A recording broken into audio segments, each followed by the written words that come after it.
ज्यादा दिन पहले की बात नहीं है। याद कीजिए राज्यसभा चुनाव, जब कांग्रेस उम्मीदवार मीनाक्षी नटराजन का नामांकन रद्द होता है। कांग्रेस एक प्रेस कॉन्फ्रेंस बुलाती है और फिर उस प्रेस कॉन्फ्रेंस में कभी बोलने को लेकर तो कभी कुर्सी बदलने को लेकर दिग्विजय सिंह की प्रदेश प्रभारी हरीश चौधरी और प्रदेश अध्यक्ष जीतू पटवारी के साथ नाराजगी नजर आई थी। अब एक बार फिर कांग्रेस में गुटबाजी का ढोल बजा है और दिग्विजय सिंह ने जीतू पटवारी के झूठ की पोल खोल दी है। वीर भारत न्याय को 500 करोड़ रुपए की सरकारी जमीन 1 रुपए में देने के आरोपों पर कांग्रेस में मतभेद खुलकर सामने आ गए। दिग्विजय सिंह ने मोहन सरकार को क्लीन चिट देते हुए जीतू पटवारी के आरोपों को गलत बता दिया है। दो टूक कह दिया है कि कोई घोटाला नहीं हुआ और वीर भारत न्याय निजी नहीं बल्कि सरकारी ट्रस्ट है, इसलिए मौजूदा सरकार पर लगाए जा रहे आरोप तथ्यों से मेल नहीं खाते हैं। अब बीजेपी इस मुद्दे पर चुटकी ले रही है तो कांग्रेस मुद्दों से ध्यान भटकाने की कोशिश करार दे रही है। आज इसी मुद्दे पर करेंगे मध्य प्रदेश की महाडिबेट।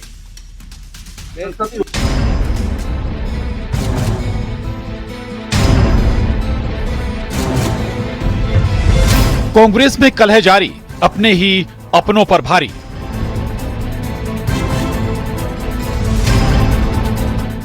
वीर भारत न्यास पर दिग्विजय बनाम जीतू पटवारी।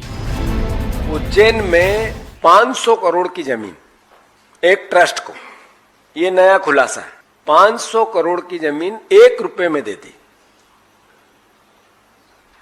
एक ट्रस्ट को। अभी आरोप लगा है कि 1 रुपए में एक ट्रस्ट को जमीन दे दी, बिल्डिंग दे दी गई है जीवाजी महाराज सिंधिया के द्वारा, मतलब सिंधिया परिवार द्वारा बनाई हुई, क्योंकि नया कलेक्ट्रेट बन गया है।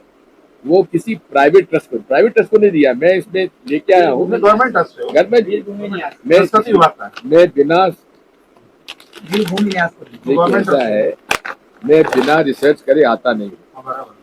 अभी मैं आपको बता ही देता हूँ ना, ये मेरे पास लीड है जिसका x official chairman chief minister होगा और कमलनाथ जी भी उस समय चीफ मिनिस्टर रहे और वो भी इसके ट्रस्ट। गुटबाजी का फिर बजा ढोल, खुली झूठ की पोल। उनने देखा 1 रुपए के में 500 करोड़ की भूमि सरकार ने दे दी। अरे राजा, ऐसा कुछ नहीं किया। और इसलिए मैं, ठीक है देर आए दुरुस्त आए, कम से कम दिग्विजय सिंह जी ने उनकी आंखें खोल दी कि आरोप तो लगाओ पर तथ्य वाले लगाओ, तथ्यहीन नहीं। और जीतू पटवारी जी ने तथ्यहीन आरोप लगाए हैं।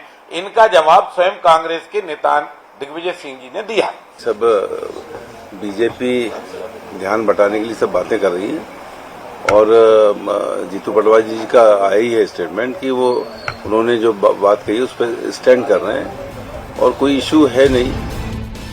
दिग्विजय की क्लीन चिट, जीतू पटवारी चारों खाने चित।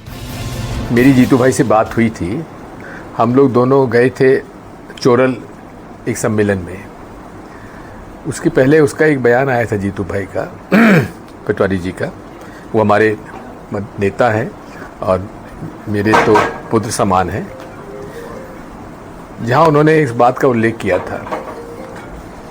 ये जानकारी एक बीजेपी का विधायक हैं जिनकी मोहन यादव जी से नहीं पट रही है, उन द्वारा मुझे भी दी गई थी।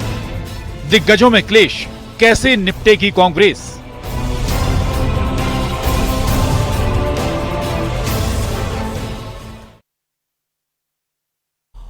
तो आखिर कांग्रेस के दो नेता आमने सामने हैं इस तथ्य को लेकर। बहरहाल इसी से सवाल उठते हैं कि क्या कांग्रेस में सब कुछ ठीक नहीं चल रहा है?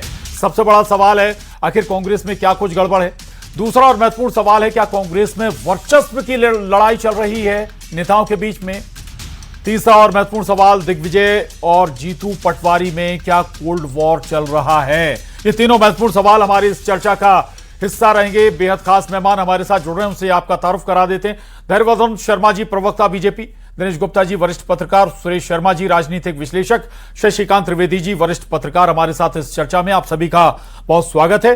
बड़ा महत्वपूर्ण बिंदु है कि आखिर एक नेता कुछ और कहता है, अध्यक्ष कुछ और कहता है और उसी पार्टी के पूर्व मुख्यमंत्री, 10 साल तक मुख्यमंत्री रहे वरिष्ठ नेता हैं, गहन संगठन से जुड़ी पकड़, शासन से जुड़ी, जानते हैं कि आखिर बारीकियां क्या होती हैं, वो कुछ और तथ्य लेकर सामने आते हैं। सुरेश शर्मा जी, ये जाहिर करता है कि पहले भी अगर वो हम उन तस्वीरों को याद करें तो जो एक कांग्रेस की प्रेस कॉन्फ्रेंस आई थी जिसमें सुरेश चौधरी को लेकर तनातनी कुछ बातचीत हो रही थी, जीतू पटवारी से भी वहां ऐसा लगा कि शायद कुछ सब कुछ ठीक नहीं है। अब दोनों नेता अलग अलग बात कर रहे हैं, यानी पार्टी में कुछ गड़बड़ है। देखिए, दो बातें हैं इसमें कि जो मीनाक्षी नटराजन के नामांकन रद्द होने के समय जो प्रेस कॉन्फ्रेंस हुई थी, उस प्रेस कॉन्फ्रेंस में दिग्विजय सिंह जी को ये कहा कि अब आप इस कुर्सी से हट जाइए, क्योंकि इस कुर्सी के ऊपर तो हरीश चौधरी आकर के बैठेंगी। ये बात सार्वजनिक हो गई और मुझे लगता है ये सब इंटरनल बातें होती हैं कि कौन किस कुर्सी पर बैठेगा। दूसरा, जब उन्होंने कुछ सुझाव देने की कोशिश की, इस घटना को भूलकर भी दिग्विजय सिंह ने सुझाव देने की कोशिश की, तो हरीश चौधरी ने कहा कि हाँ, हम जो है अपने निपट लेंगे, सब कर लेंगे, आप शांत रहिए। तो ये जो दो वाकये हुए एक साथ, इन वाकयों ने कांग्रेस में जो गुटबाजी है, वो फूट है, उसको सार्वजनिक कर दिया। इसके बाद जो है, जो जीतू पटवारी साहब ने जो बयान दिया और जो बातें की, तो उनका होमवर्क ठीक नहीं था। उन्होंने किसी समाचार पत्र में मुख्यमंत्री जी को लेकर के जो कुछ छपा था उसी को दोहराने की कोशिश की, यानी कि अपनी आवाज देने की कोशिश की उसमें। और उसमें सबसे बड़ी चूक ये हो गई कि उन्हें जिन चीजों का ज्ञान नहीं था उनके बारे में भी बोल गए। ये जो वीर भारत न्यास है, ये 2012 में बना था और उस समय ये जो संस्कृति विभाग के अंतर्गत बना हुआ न्यास है, और जो जमीन कलेक्ट्रेट की खाली हुई है, बिल्डिंग खाली हुई है, वो इस न्यास को देने की बात हुई। तो ये स्वाभाविक है कि सरकार जो है इस प्रकार की जमीनें 1 रुपया में देती रही है। भाजपा कार्यालय की जमीन है, वो भी 1 रुपए में है। कांग्रेस के पास तो 2 हैं, वो दोनों जमीन 1-1 रुपया की हैं। तो दिग्विजय सिंह जी ने 2 बातें बहुत गहरी कही हैं, जिनको मैं मार्क करना चाहता हूं। और वो ये कि उन्होंने पहले तो ये स्पष्ट किया, जिसकी कोई आवश्यकता नहीं लगती थी, ये गुटबाजी के कारण ही उन्होंने किया कि भाई ये जो जमीन है ये तो पहले हेरिटेज होटल के लिए ओबेरॉय को देने की बात हो रही थी। एक तो ये बड़ी बात उल्लेखित की। दूसरा, जब उन्होंने ये कहा कि सब बताने के बाद कि भाई बहुत दलाल सक्रिय हैं जो इस प्रकार की बातें उठाते हैं और उसका जो है बाद में वो मोल ले लेते हैं, पैसा ले लेते हैं। ये वाली बात जो है सर्वाधिक गंभीर है, क्योंकि दिग्विजय सिंह जी जैसा गंभीर और दिग्गज नेता यदि अपने ही पार्टी के अध्यक्ष के द्वारा झूठ बोली गई एक घटना को दलाली के रूप में प्रचारित करता है, ये बहुत गंभीर बात है। और ये कह रही है कि कांग्रेस की एकता चार हो गई। बिल्कुल बड़ी बात आपने उठा दी है।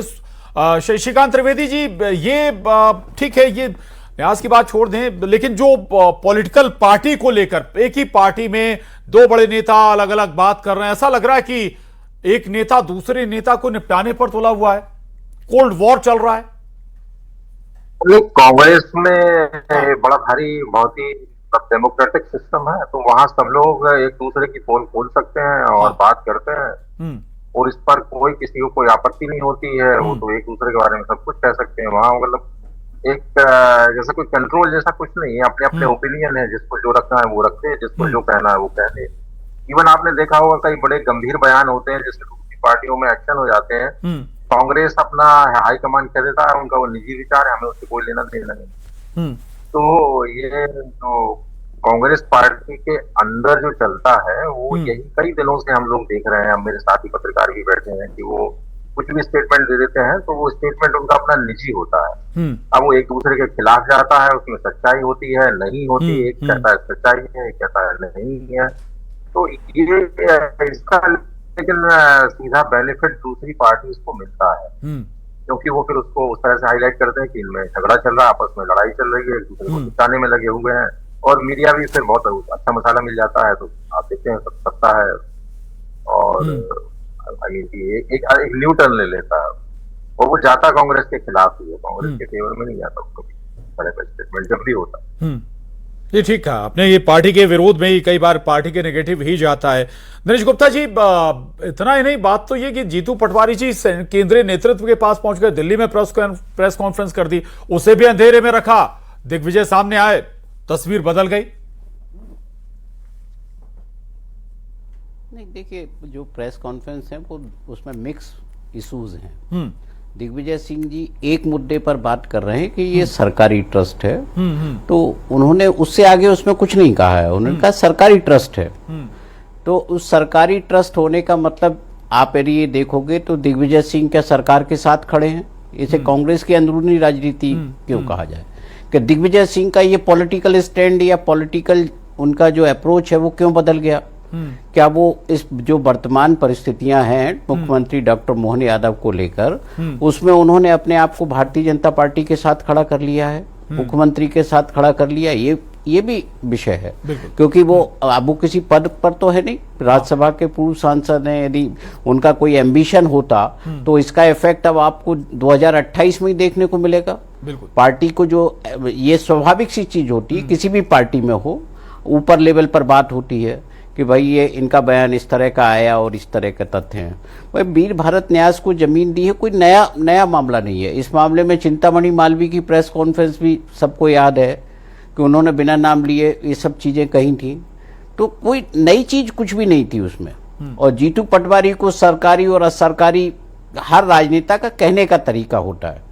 दोनों ने, आप देखिए, चाहे जीतू पटवारी हो या दिग्विजय सिंह, किसी ने अनियमितता की बात नहीं कही कि इसमें कोई गड़बड़ी की है।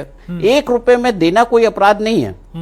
1 रुपए में तो इस मध्य प्रदेश में जो है परंपरा रही है, 1 रुपए में सरकारें जमीन बांटती रही हैं, हर सरकार ने बांटी है। तो इसमें अनियमितता कहाँ है? ये दिग्विजय सिंह कह रहे हैं कि मैं रिसर्च कर रहा हूं। जीतू पटवारी को भी रिसर्च कर लेना चाहिए। यदि वीर भारत न्यास को लेकर आपकी कोई आपत्ति है तो वो उसको लेकर आप लोगों के सामने जाइए, क्योंकि एक विषय जब कोई पब्लिक डोमेन में आता है।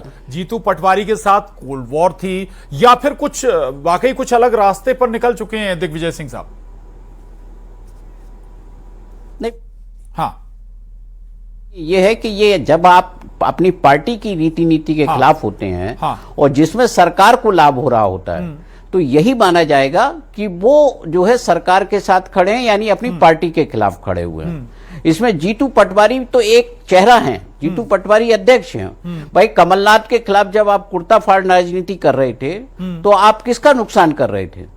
तो दिग्विजय सिंह की तो पूरी आप 2003 के बाद की यात्रा देखेंगे ना, हर चुनाव में उन्होंने इसी तरह का कांग्रेस का नुकसान किया है। इसके बावजूद कांग्रेस ने उनको 2 बार राज्यसभा भेजा, 2 बार लोकसभा चुनाव लड़ाया, 10 साल मुख्यमंत्री रहे, सब कुछ हुआ ना।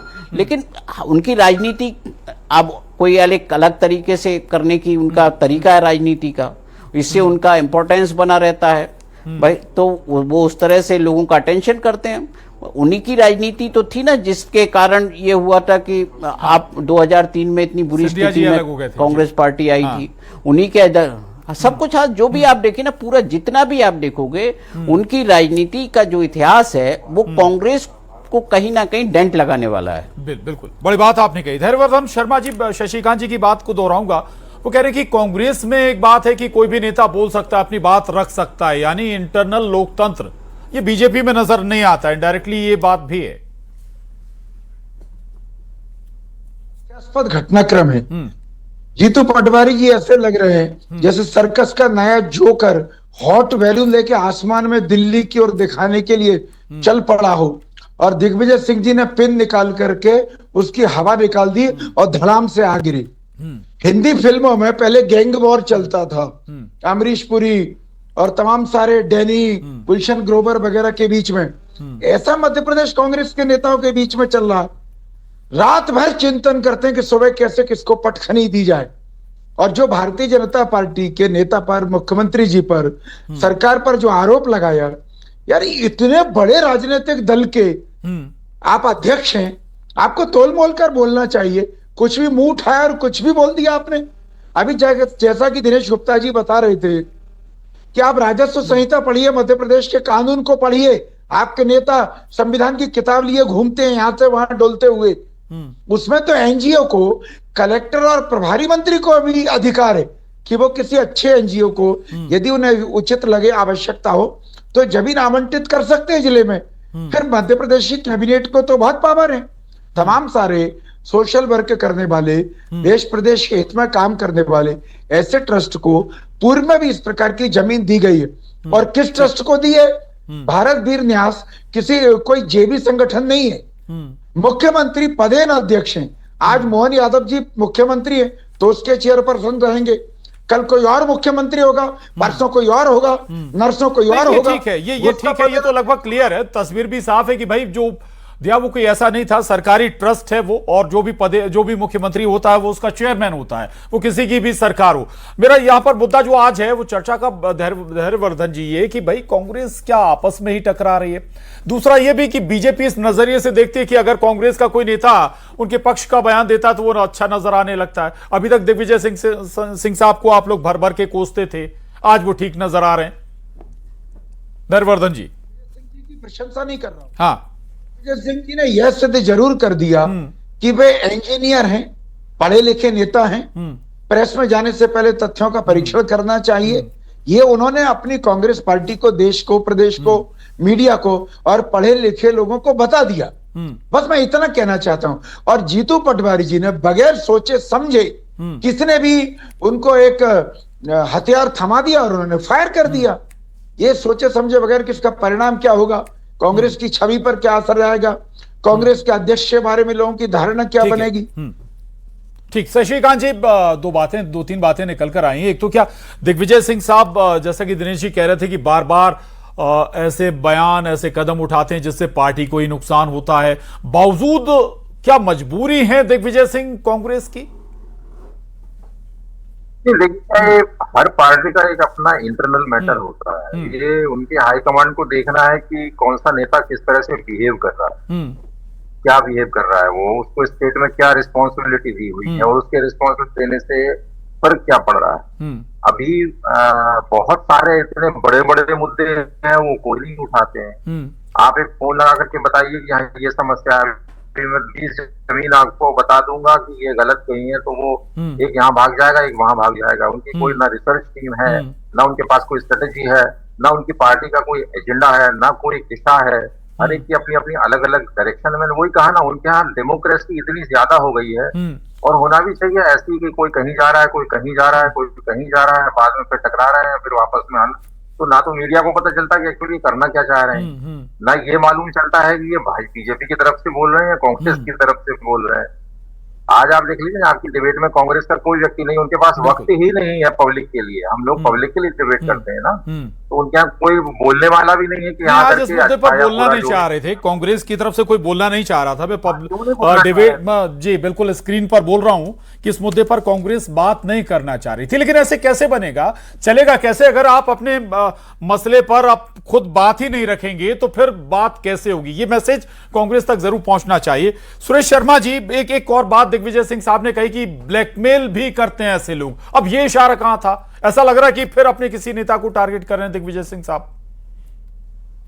नहीं, ये तो सामान्यतः ही समझा जा सकता है कि ये जीतू पटवारी जी के लिए ही कहा गया है कि उन्होंने ये बयान दिया था, इसलिए उनके ऊपर ही टिप्पणी की गई है। लेकिन मैं इसके साथ एक बात और कहना चाहता हूँ, वो ये कि दिग्विजय सिंह के परिवार की पॉलिटिक्स का आज का स्टेटस देखिए आप। उनके भाई जो है लक्ष्मण सिंह, वो पार्टी से निकाले गए हैं।